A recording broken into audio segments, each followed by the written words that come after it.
I still remember the crisp scent of orange blossoms mixed with damp wood after the rain that afternoon.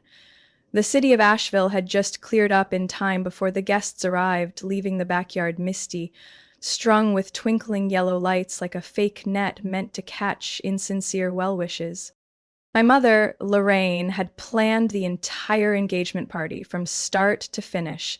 She told me I didn't need to worry about a thing, just to show up and smile. But I was 31, no longer the 18-year-old girl who believed everything her mother did was for her. Nearly 60 guests showed up, mostly distant relatives and colleagues of Elijah, my fiancé. Meanwhile, my close friends, except for Savannah, my younger sister, had all but disappeared from the guest list. When I asked, my mother simply shrugged.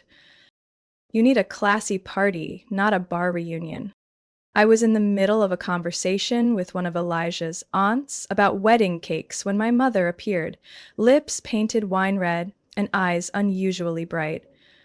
"For the beautiful bride-to-be," she said, holding out 2 glasses of Merlot. I took one, but as I brought it to my lips, there was something strange about the smell. It wasn't spoiled wine. The scent was faint, almost medicinal, but not distinct enough to name. My throat tightened. I glanced at my mother. She was smiling contentedly. I was about to set the glass down when Savannah walked up, grinning and teasing. "Looks like you're tipsy before the toast even starts. Let me try it first." I didn't even think, just smiled reflexively and rotated my wrist, handing the glass to her. "Ladies first," I said, trying to sound light. Savannah rolled her eyes, clinked glasses with me, and took a sip. My mother stood nearby, her eyes freezing for a split second, then turning away as if nothing had happened. 30 minutes later, while I was bending down to pick up a few candles the wind had knocked over near the buffet, I heard a scream from the bar area. "Savannah!" I spun around, heart pounding. My sister was stumbling, her face pale as if drained of blood. One hand gripped the edge of the table, the other shaking violently. Her wineglass crashed to the floor. I rushed over, blood roaring in my ears as my mother screamed. Oh my God, she must have drunk too fast. She dropped to her knees beside Savannah, pulling tissues from somewhere and fanning her wildly, her tears not yet formed, but her expression already rehearsed. I stood frozen. A chill shot down my spine. Savannah was rushed to the emergency room. In the ambulance, my mother continued her act, playing the heartbroken parent, peppering the EMT with questions about allergies and blood pressure. I sat silently in the back, fists clenched, heart on fire. That glass of wine was meant for me. Everything had happened too fast, but that strange scent? I hadn't imagined it. I had smelled it. It wasn't wine, and now my sister was in the ER because of a drink my mother had handed to me. And the most chilling part, she didn't look surprised. Not even a little. I sat in the hospital waiting room, watching the fluorescent lights cast a pale glow on my skin. The air smelled of disinfectant and damp fabric, just like the times I visited my grandmother. Except this time, the person behind that white door was my sister, because of a glass of wine my mother handed to me. About an hour later, the doctor came out. He said Savannah had suffered an acute reaction to an unidentified substance. Tests were still underway. I nodded, trying to keep a calm expression while my stomach twisted like someone was tearing it apart from the inside. My mother stood behind me, arms crossed, no tears. She said just one thing, coldly. She hadn't eaten since morning. Maybe it's just low blood sugar. I couldn't bring myself to look at her. I was afraid if I did, I'd say something I couldn't take back. The next morning, I opened my phone to find a single message from the person who should have been by my side last night. "Ladies' Cafe just had a health inspection. Sorry I couldn't make it to the party. Your mom said you needed space. Hope you don't mind. Sender, Margot Tillman, my best friend since I was 17. I read it 3 times. Not because it was hard to understand, but because that's not how Margot talks. She never uses that kind of robotic tone. She never calls me your.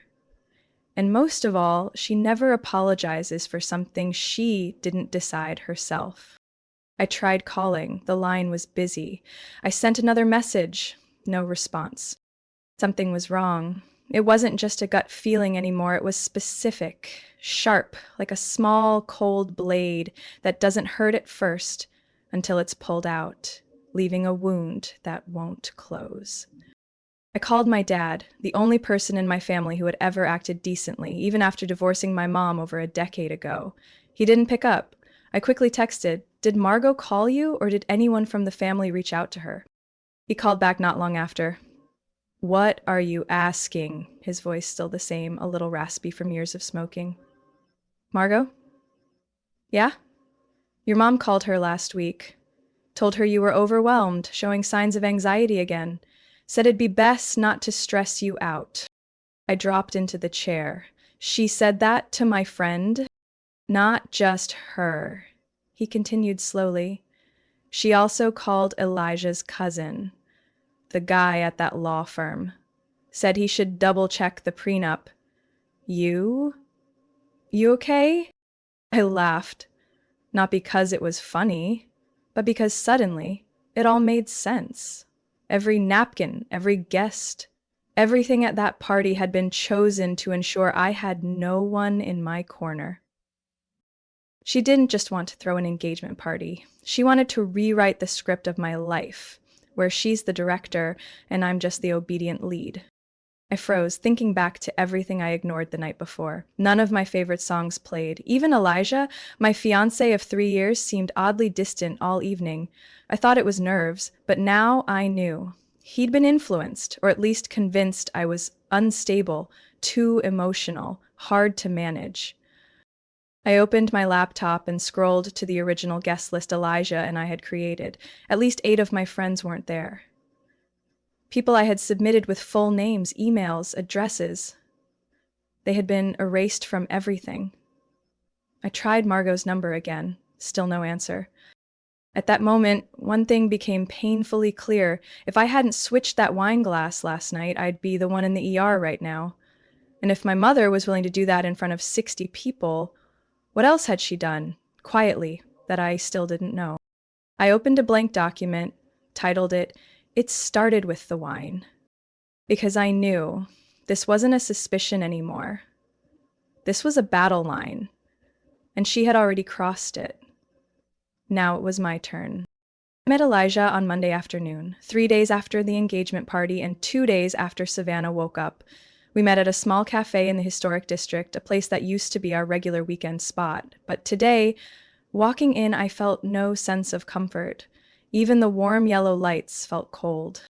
Elijah was already seated, his espresso nearly untouched. He looked at me with that awkward mix of guilt and hesitation, the kind that shows up when someone's carrying bad news and doesn't know where to start. "Your mom called me last night," I said first, my voice direct. "What did she say to you last week?" He set his cup down. "Ken, there's something I should have told you earlier." I crossed my arms, waiting. 3 days before the party, your mom asked to meet at the law office, the meeting room on the 3rd floor at Edgewood. He paused, checking my reaction. She said she wanted to go over details, plans, budget, timeline, but then I said nothing. He swallowed, then continued. 5 minutes in, she handed me an envelope. Inside was a check for $10,000. My eyebrows rose, though my chest had already begun to tighten. She said if I truly cared about you, I'd quietly step out of your life, claimed you were unstable, emotionally reactive, and that if we got married, no one could save you from imploding. "What did you do?" I asked, keeping my voice steady. I refused, pushed the envelope back, but she didn't stop. Elijah bit his lip. She pulled out a copy of my old college incident report, that minor car accident with a classmate, the one I handled privately, off the record. I knew about it. A fender bender, resolved mutually. Elijah had told me before, but it had almost gotten him suspended that semester. She threatened to leak it to the local press if I didn't walk away. Said if I stayed with you, it would drag you down too. I leaned back in my chair. My hands were cold. That familiar disgust crept over me, not because of Elijah, but because I recognized the pattern. My mother always knew how to strike where it hurt the most, but this time she had aimed straight at my future. Why are you telling me now? I asked, eyes locked on him. I was scared, Elijah sighed. Scared you'd think I made it up, or worse, you'd defend her, because, well, you used to, remember? I clenched my hands. He wasn't wrong. I used to defend my mother at every turn. When she called my friend trashy, I said she was just worried. When she skipped my graduation, claiming a bad flu, I told myself she was just overworked. I was always the daughter trying to understand her, even when she never once tried to understand me. For the first time, I let out a long-waited sigh. I'm not defending her anymore. Elijah blinked, surprised. She's controlled too much, I continued. Not just me, but everyone I love. She thinks she's protecting, but all she's doing is building a prison. He nodded. I kept the envelope, didn't cash it. I figured you'd want to see it. That evening, I opened the envelope Elijah handed me. Inside was a handwritten check for $10,000, signed Lorraine M. Greaves. Beneath it, in neat clinical script, for transition support, as discussed. My mother's handwriting, precise, steady, cold like a discharge notice. I took a photo, then filed it away in a folder. I knew I needed to collect everything. And then, as if the universe sensed I needed just one more reason, my phone buzzed. A text from an unknown number. No name. If he stays close, you'll regret it. Don't make Mom act again. I froze. Didn't call. Didn't reply. I just saved the number under the name, Evidence 1. I couldn't sleep that night. The shadow of that $10,000 check and the anonymous text haunted me like a stain that wouldn't wash away. I thought about all the times in my life I'd felt betrayed and blamed myself. But what if the real betrayal was never out there, but always inside my own home? The next morning, while making coffee, I got a message from an unknown number. This time, it wasn't a threat. It was a name so familiar it chilled me. It's been a long time. I saw the news about Savannah. Can we talk? Jared? I nearly spilled my coffee. Jared Hanley. The only ex I ever truly loved enough to consider marrying. My college boyfriend when I was 22. And the one who ended things in the most confusing and painful way. He disappeared without explanation, leaving only a cold, short email. I'm sorry. Don't look for me. And I didn't look. Because my mother, calm as ever, told me she'd discovered that Jared had once been reprimanded for inappropriate behavior with a professor. She even gave me a printed email snippet, hinting at disruptive conduct in class. At the time, I believed her. I texted back just 3 words, where to meet. Jared arrived 5 minutes late. He was still tall, his temples now graying, but his eyes. They were the same, only this time no longer bright, but clouded, like someone who'd lived with invisible pain for too long. I almost didn't reach out, Jared began, but when I saw the news about your sister and learned who hosted that party, I nodded, staying quiet, waiting. Back then, senior year, your mom contacted me, he said. Called my job at the bookstore, claimed to be your teacher, told me to stay away from you if I didn't want everything to fall apart. I frowned. Why didn't you tell me? Because 3 days later, I got summoned by the disciplinary board. Someone had anonymously accused me of plagiarizing my thesis. He looked at me, bitter. It was fake, but it cost me my end-of-term scholarship. She said if I kept seeing you, she'd file formal complaints to the grad schools I applied to. I went numb. How? How did I never know? Because your mom's good at this. Jared gave a dry laugh. And she sent you an email from me, didn't she? I looked at him, my chest tightening. Yes, I still remember. He nodded and pulled out his phone, opening a folder of saved images. I kept the original, my real email. Nothing in it matches what you got. I stared at the screen. His actual message was a heartfelt explanation, full of love and a promise not to give up. but I never saw it. I had cried for nights thinking Jared had betrayed me, but it had all been an elaborate setup. It took me 3 years to recover, Jared said softly. Lost my shot at the research program I'd dreamed of. But the worst part was not being able to protect you from what's happening now. I couldn't respond. My throat felt like sandpaper.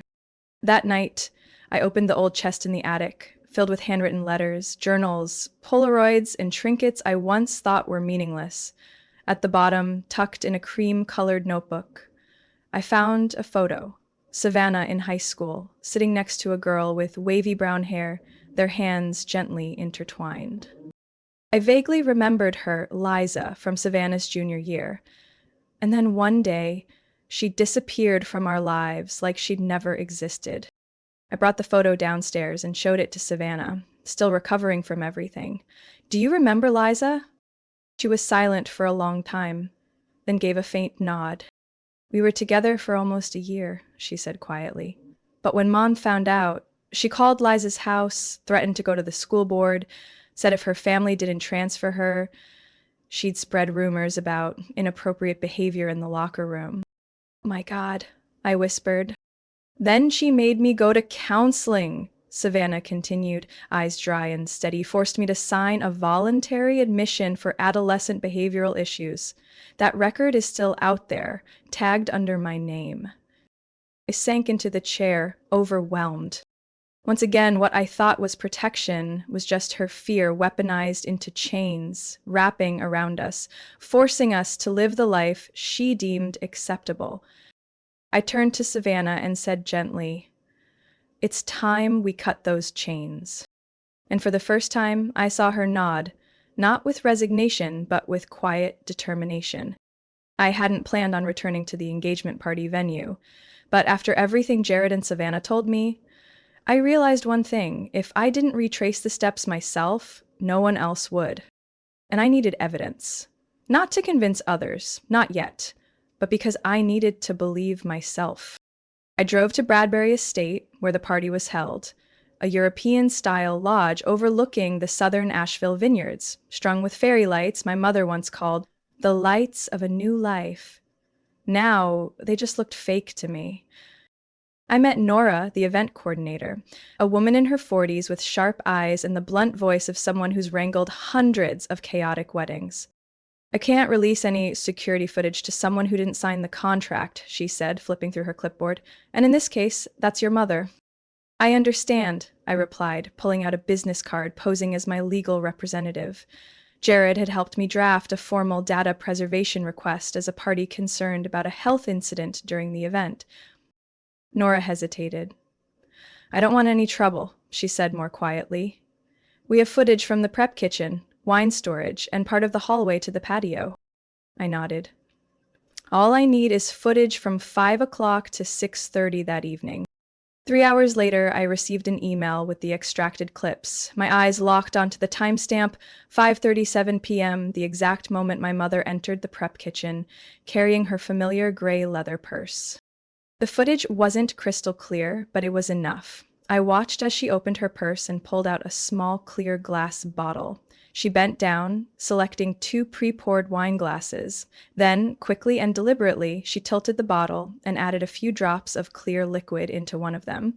She tucked the bottle back into her purse, stirred the glass gently with a metal spoon, wiped the rim with a napkin, and smiled at her own reflection in the oven door. I don't remember exactly what I felt watching it. Anger? No. It was a coldness, like ice crawling down my spine. A mother doesn't do that by accident. And that smile didn't belong to someone who just wanted what's best for her child. That night, Savannah and I made a checklist of everything we needed to investigate. I searched local pharmacies near where my mother lived, checking purchase dates, and at a private pharmacy in Hendersonville, I found a prescription issued by a general physician. Medication name? Lorazepam. Savannah recognized it instantly. "That's what Mom used to make me take after the breakup with Liza. She said it helped balance emotions." I snap a picture of the prescription slip. The issue date? Just 4 days before the engagement party. I also found 2 sealed blister packs of lorazepam in Mom's bathroom cabinet, tucked beneath moisturizers and eye creams. A third pack? Empty. I said nothing, just quietly placed everything into a zip bag, the prescription slip, photos, and the empty pack. The next morning, as I prepared to send the compiled evidence to a law firm Jared recommended, another anonymous message came in, this time with an audio file attached. A woman's voice, low, sharp. It was my mother. Once she drinks it, it's done. She'll feel tired, out of it. No one will question a thing. Savannah might stir up drama, but that's fine. Kennedy always trusts me. She always lets me clear the path. I sat frozen in my living room. The recording ended with the distinct clink of glasses. I didn't know who sent the recording, but I knew one thing. It was time to lay everything out. On my desk, I organized the pieces. Video footage from Bradbury Estate. Photos of the lorazepam prescription. Image of the empty pill pack. Audio recording of her voice. Email from Jared. Savannah's 2014 journal entry, detailing her forced behavioral correction therapy. I named the folder on my laptop Lorraine Files, Phase 1. I chose Sunday afternoon for the family dinner, not because everyone was free, but because that's when my mother always believed she controlled everything, the menu, the seating, the topics of conversation. This time, I let her think she still did. I set the table in my small apartment for 6. Me, Savannah, my mother Elijah, my dad Luke, and Aunt Ava, my dad's sister, the only one in the family who ever dared to say no to my mom without being cut off. I made chicken pot pie, my mom's so-called signature dish, as a quiet reminder that today I was the one in the kitchen. Lorraine arrived right on time, navy dress, pearl necklace, holding a tin of Danish butter cookies, not the kind I liked, but the kind she insisted everyone loves. "You still know how to set a table properly," she smiled. "Must have learned that from me." I didn't respond. I didn't even look at her. I looked straight at Savannah and gave a small nod. The living room lights dimmed. The TV lit up. Before my mother could sit, the screen flashed. Footage from Bradbury Estate. Lorraine in the prep kitchen, pulling a tiny bottle from her purse, dropping something into one of 2 wine glasses, stirring it, wiping the rim, then smiling at her reflection in the oven door. Every motion, clear, calculated, cold. Elijah held his breath. My father slowly set his glass down. Ava turned toward me, eyes sharp as a blade. "S is edited," Lorraine snapped, her voice no longer sweet. "What are you doing, Kennedy?" I said nothing. The next image appeared, a photo of the lorazepam prescription, dated 4 days before the party. Then came the audio. Once she drinks it, it's done. She'll be tired, dazed. No one will suspect a thing. Savannah began to cry, but didn't look away from the screen. "Enough!" Lorraine slammed her hand on the table. "You're trying to humiliate me." "No," I said slowly. "I'm just putting the truth back where it belongs." "You don't understand," she raised her voice. "I was trying to save you from another mistake. Elijah isn't right for you, and you're out of control, like before, remember? You planned to save me by drugging me?" I looked her in the eye. "You've always protected your reputation, but never me." She turned to Savannah. "And you? Are you siding with her now?" Savannah stood, her eyes were red. "Back then, you gave me the same drug. You called it a stabilizing treatment. But really, you just wanted to break me, so I wouldn't love who I loved, so I wouldn't choose anything you didn't approve of." Silence. Elijah squeezed my hand under the table. My dad sat frozen, face pale like he'd just swallowed stone. Moraine gave a bitter laugh. "You two are ungrateful. I've sacrificed so much for you, and this is how you repay me? Dragging me into some twisted intervention like I'm a criminal?" Ava shifted closer to the table. "Lorraine, I wasn't going to get involved, but this time you've crossed a line. With all this evidence, how long do you think you can keep denying it? Lorraine stood abruptly, voice tight through her teeth.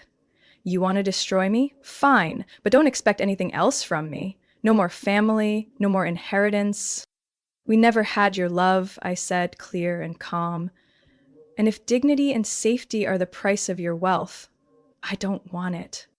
She turned sharply, yanking her purse off the chair, but at the door she stopped. Looked at me, that familiar look, icy, calculating, like she was already planning her next move. You think you've won, Kennedy? She said quietly. This game is far from over. She slammed the door behind her. No one spoke for several minutes. Then Savannah broke the silence, her voice raspy. You know what? There's something I haven't told you yet. I turned to her. That night at the party, she swallowed hard, I was pregnant. The table went completely still. And what Mom gave me, she whispered, almost took it all away. I stared at Savannah, feeling the air in my lungs drain out. I thought I'd uncovered everything. I was wrong. So wrong. 3 days after the confrontation dinner, I got an email from the Midwest Women's Photography Collective, a group I'd been working with on a portrait series about emotional recovery. The theme was inspired by my own experience and Savannah's. The subject line read, Partnership Suspended Temporarily. I opened it, skimmed the lines. The tone was polite. We have recently received several anonymous emails alleging unprofessional conduct by Ms. Kennedy Graves in both personal and work settings. We are reviewing the matter to protect the organization's reputation. I knew instantly who was behind it. I froze for a few seconds, then opened a new browser tab, logged into my personal account, scanned my recent posts, messages, comments. Nothing unusual. But when I typed my own name, Kennedy Greaves, into the search bar, another account appeared, @KenGreaves95. Profile picture, an old cropped college photo of me, clearly taken from a group shot. Bio, been through darkness, learning to start over. Don't try to understand me. I clicked in, post after post, full of venom. Cryptic captions like, if they knew my darker side, would they still clap? Some things I've done were to protect my family, even if it meant losing people.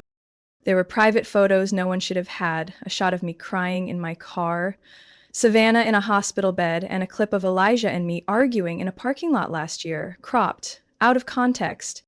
Below were dozens of comments from accounts that looked staged, like they were planted there on purpose. I gripped my mouse, my heart pounded. A stranger couldn't have this kind of access, only someone close, or someone who used to control everything in this family. That evening, Savannah got a message from an unknown number. You should focus on your pregnancy instead of digging up old messes. Some things are better buried. No name, no profile pic, just one message, and it disappeared. She called me immediately, voice shaking. I told her to screenshot it. Then I got one too. This time, an email. You'll lose everything if you keep exposing the one who gave you life. Ask Elijah what people think of you after that dinner. I forwarded it to Jared. He's been helping me archive all the evidence. He ran a quick metadata check and confirmed. The IP address traced back to Falls Grove, where my mother lives. The next day, Elijah called. His voice was tight. Ken, there's a problem. I stood up from my chair, my chest clenched. My production deal in Denver just got paused, he said. Someone sent them a series of controversial photos of me, along with an anonymous complaint about erratic behavior at work. I stayed quiet. My own photo was me holding that wine glass at the engagement party, he continued. They framed it like, how many lies can one toast hide? I sank into my chair. Then softly he added, I'm not sure. But the wording, the way they dug into my past, it sounds like your mom. Cold, calculated. I reopened my files, created a new folder, Counterattack Phase 2. Too bright. I added screenshots of the fake account, the threatening messages to Savannah, the anonymous emails to me and Elijah, and the metadata proof from Falls Grove. Every item was labeled, time-stamped, archived. I knew I couldn't rely on the law just yet, but I could document everything, meticulously, systematically, without leaving gaps. Because this time, she wasn't just trying to control me, she was trying to erase me. That night, Aunt Ava called. Ken, someone just contacted the school board where Savannah used to attend. They're reopening her psychological treatment records, questioning her mental stability. My hand nearly dropped the phone. She's not just targeting reputations, Ava said. She's going after Savannah's right to be a mother. I looked up at the old photo of me and Savannah when we were little, standing on the porch, messy hair, holding hands, grinning like nothing could ever go wrong. She couldn't steal that memory, but if I didn't act, she'd take everything else. I sent Jared a single line. We begin phase 3.